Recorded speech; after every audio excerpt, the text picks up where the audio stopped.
Bonjour à toutes et à tous. Pour cette dernière vidéo sur le sujet du harcèlement sexuel et des agissements sexistes, je vais faire un focus sur le rôle des élus du CSE en la matière. Outre le référent de lutte contre le harcèlement sexuel et les agissements sexistes qui doit être désigné au sein de chaque CSE, tous les élus du CSE peuvent être acteurs en termes de prévention et d'action.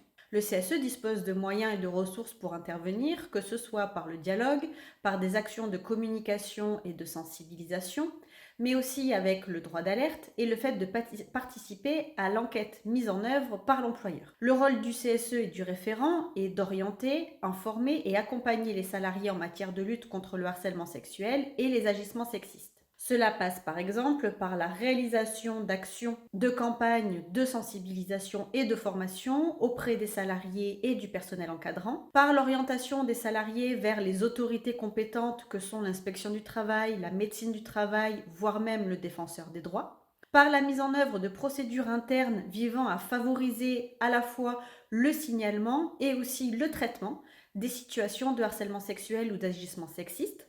Le CSE peut intervenir sur les modalités de signalement et ensuite donc dans le cadre de l'enquête par exemple. Le CSE a aussi un rôle à jouer dans la participation à la réalisation d'une enquête interne suite au signalement de faits de harcèlement sexuel dans l'entreprise.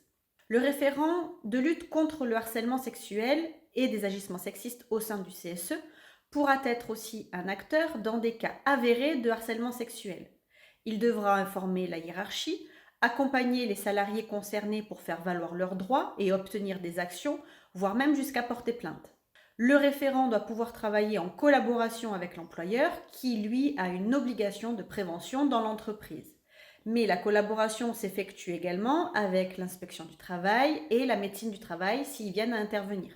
Le référent harcèlement au sein du CSE ne bénéficie pas d'heures de délégation spécifiques pour exercer ce type de mission. Il devra donc prendre sur ses heures de délégation en tant qu'élu du CSE pour exercer ses missions pendant son temps de travail.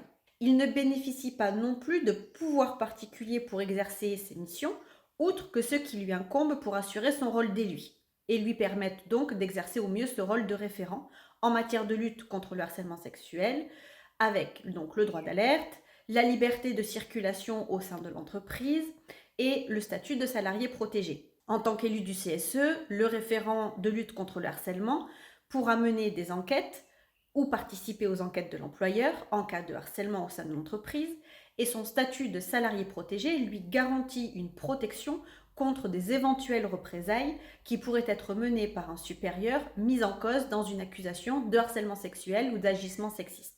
Ces moyens sont également valables pour tous les élus du CSE afin de lutter contre les harcèlements et les différentes formes de harcèlement en milieu de travail.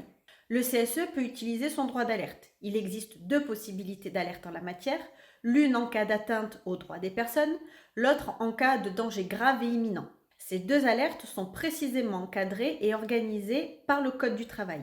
Le CSE doit à minima faire consigner son droit d'alerte par écrit et s'en assurer le suivi. En termes d'enquête, par contre, la loi ne prévoit aucune modalité spécifique pour l'enquête. Au titre de son pouvoir de direction et d'organisation, l'employeur doit apprécier librement la meilleure façon d'agir. Toutefois, il doit s'efforcer de mettre en œuvre une enquête impartiale dont il a la seule charge et la responsabilité. Il peut associer les élus du CSE et le référent à cette démarche selon le niveau d'implication qu'il jugera opportun en fonction de la situation. Il est important de rappeler que le référent de lutte contre le harcèlement sexuel et les agissements sexistes ou les élus du CSE ne peuvent pas voir leur responsabilité engagée pour ne pas s'être rendu compte d'une situation de harcèlement sexuel ou d'agissement sexiste. L'employeur, quant à lui, au regard de ses obligations qui sont les siennes en matière de santé, sécurité, conditions de travail, peut voir sa responsabilité mise en cause. Pour toute question complémentaire sur le sujet, n'hésitez pas à suivre nos formations et à contacter nos équipes.